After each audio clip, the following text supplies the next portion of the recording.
লক্ষ্মী থাকো মা লক্ষ্মী ঘরে ঘরে।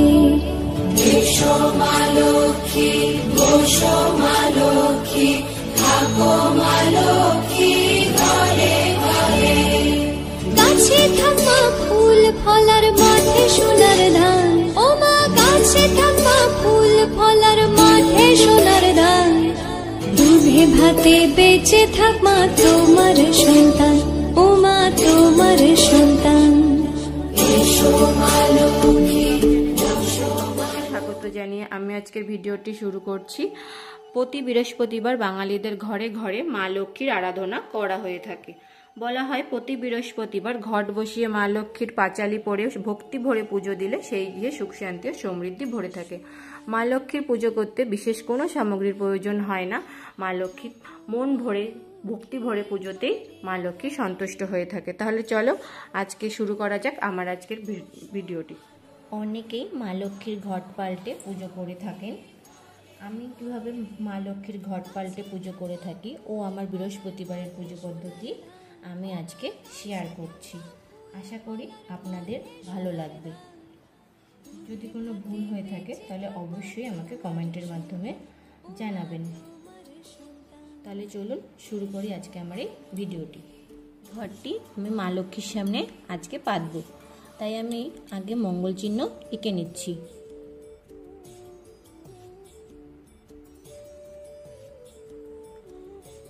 তেল সিঁদুরের গোলা দিয়ে আমি মঙ্গল চিহ্নটা এঁকে নিলাম।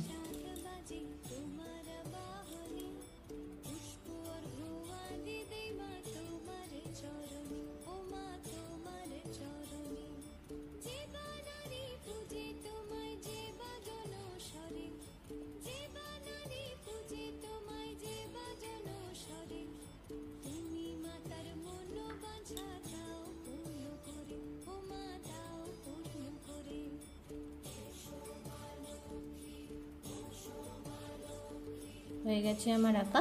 দেখো আমি এখানে নিয়ে নিয়েছি পিতলের আমসরা। আমরা পিতলের আমসরাই ব্যবহার করি, কারণ সবসময় তো আর আমের পল্লব পাওয়া যায় না। তার জন্য পিতলের আমসরার মধ্যে আমি একটু একটু করে সিঁদুরের গোলা লাগিয়ে নিলাম। বসানোর জন্য আমি এখানে নিয়ে নিয়েছি পিতলের ডাব, তাতেও আমি একটু একটু করে মঙ্গল চিহ্ন এঁকে নিয়েছি।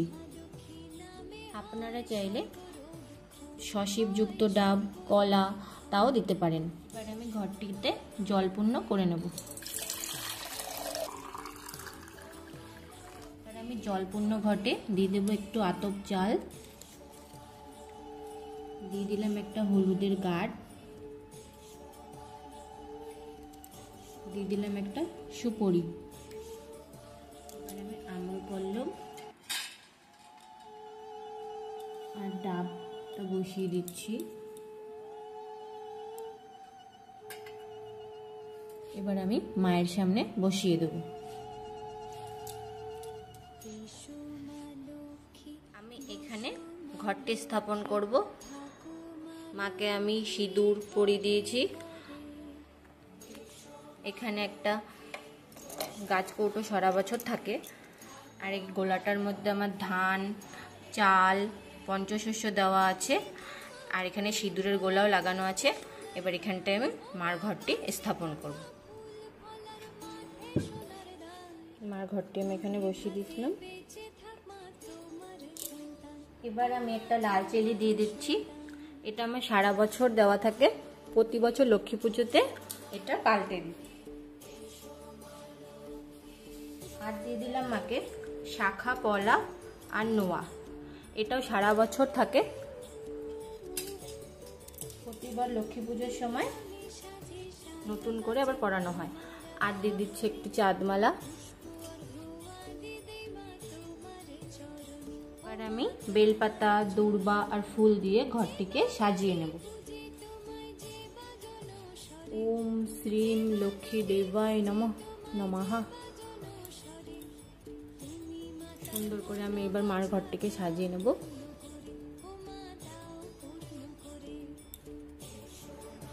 দেখো আজকে গাছে শিউলি ফুল ফুটেছিল, তাই মাকে দিয়ে দিলাম শিউলি ফুল।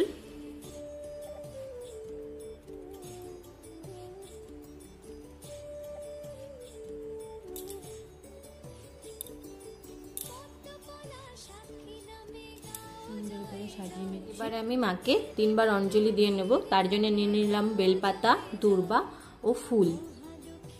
এবার আমি পুষ্পাঞ্জলি মন্ত্র বলে নিচ্ছি। ওং নমস্তে সর্বদেবানাং বরদর্শি হরিপ্রিয়ে যা গতিস্থানাং প্রপানাং শ্যামে ভূদর্শনাথ দেব। জয়। ওং নমস্তে সর্বদেবানাং বরদর্শি হরিপ্রিয়ে যা গতিস্থানাং প্রপানাং শ্যামে ভূদর্শনাথ। জয় মা লক্ষ্মী ঠাকুর, জয় মা লক্ষ্মী ঠাকুর, জয় মা লক্ষ্মী ঠাকুর। আর একবার দিয়ে দেবো। ওং নমস্তে সর্বদেবানাং বরদর্শি হরিপ্রিয়ে যা গতিস্থানাং প্রপানাং শ্যামে ভূদর্শনাথ। জয় মা লক্ষ্মী ঠাকুর। জোর করে প্রণাম মন্ত্র পাঠ করব। ওম বিশ্বরূপাস্য ভজ্রশ্রী পদ্মে পদ্মালয় শুভে সর্বত্র পাহিমাং দেবী মহালক্ষ্মী নমস্তুতে। সে তাই ভোগ নিবেদন করবে। আজকে আমি একটা গাছ থেকে ড্রাগন ফল নিয়ে এসেছি, কলা আর ছানা দিয়ে দিচ্ছি। আর এখানে আমার মা মনসা আছে, মা মনসাকে আমি আজকে দুধ কলা দিয়েছি আর প্রসাদ দিয়ে দিয়েছি। পাশাখ মালিক ভঞ্জ শ্রীনিভাজ্য সৌম্য পদ্মা স্নাস্তাং ধাস্য শ্রীং তৈলক্য মাতারাং গৌরবর্ণাং সুরপাঞ্চ সর্বলঙ্কার ভূষিতাম রস্কবদ্ধ প্রাক্রাম বরদাং দক্ষিণে তু লক্ষ্মীর দ্বাদশ নাম শ্রোতম ত্রৈলক্ষ্মী পূজিতে দেবী কমলে বিষ্ণু বল্লভে যথাতং স্থিরা কৃষ্ণে তত ভবময়া স্থিরা ঈশ্বরী কমলা লক্ষ্মীশ্চলা ভূতি হরিপ্রিয়া পদ্ম পদ্মলয় সম্প্রদা শ্রীপদ্ম ধারিণী দ্বাদশৈতানী নমানি লক্ষ্মীং সম্পূজ্য জপট তিস্ত্রা লক্ষ্মী ভবে তস্য পুত্রা দেবী সৌ প্রণাম গ্রন্থারম্ভ নারায়ণ নমস্কৃত্যং নরবৈষ্ণব নরোত্তনম দেবী সরস্বতী বৈষ্ণব তত জয় মুদিরয় বন্দে বিষ্ণুপ্রিয়াং দেবী দারিদ্র দুঃখ হারিণী ক্ষীরদ পুত্রিং কেশবকান্তাং বিষ্ণুবক্ষ বিলাসিনম শ্রীলক্ষ্মী দেবীর আহ্বান। এসো মা গো লক্ষ্মী দেবী আমার আলয়, আসনে বসো মা লক্ষ্মী পূজিব তোমায়, থাকো মা দয়াময়ী চিরদিন ঘরে, কৃপাদানে গৃহ দাও ধনে ধন্যে ভরে, অগতির গতি তুমি দারিদ্র হারিণী, তুমি মাগো দয়াময়ী পতিত পাবনী, সুখ শান্তি দাও মাগো বিষ্ণুর ঘরণী, দিনের শরণ তুমি অগো নারায়ণী, পূজা মন্ত্র জানি না মা ক্ষম নিজ গুণে, সহস্র প্রণাম করি তোমার চরণে। জয় মা লক্ষ্মী ঠাকুরের জয় জয়। এবার আমি শ্রাবণ মাসের কথা পাঠ করে নেব। আর একটু ফুল হাতে নিয়ে নিতে হয়, তাই আমি একটা দুর্বার একটা ফুল নিয়ে আমি ব্রত কথাটা পাঠ করা হয়ে গেছে। প্রতি বৃহস্পতিবার ব্রত কথা পাঠ করলে মা লক্ষ্মীর আশীর্বাদ বজায় থাকে। পঞ্চপ্রদীপা ধূপ দিয়ে আরতি করে নেব। হরে কৃষ্ণ কৃষ্ণ কৃষ্ণ হরে হরে, হরে রাম রাম রাম হরে হরে, হরে কৃষ্ণ কৃষ্ণ কৃষ্ণ হরে হরে, হরে রাম রাম হরে হরে। জয় জয় জয়। এবার তোমরা হাত জোর করে যে যার মনস্কামনা বলে পুজো সমাপ্ত করবে। তাহলে এই ছিল আজকে আমার মা লক্ষ্মীর পূজাবিধি ও বৃহস্পতিবারের পূজা পদ্ধতি। ভিডিওটি ভালো লাগলে অবশ্যই লাইক ও শেয়ার করবেন, আর কোনো ভুল ত্রুটি হয়ে থাকলে অবশ্যই আমাকে কমেন্টের মাধ্যমে জানাবেন। আরও নতুন নতুন ভিডিও পেতে আমার চ্যানেলটিকে সাবস্ক্রাইব করবেন। ধন্যবাদ।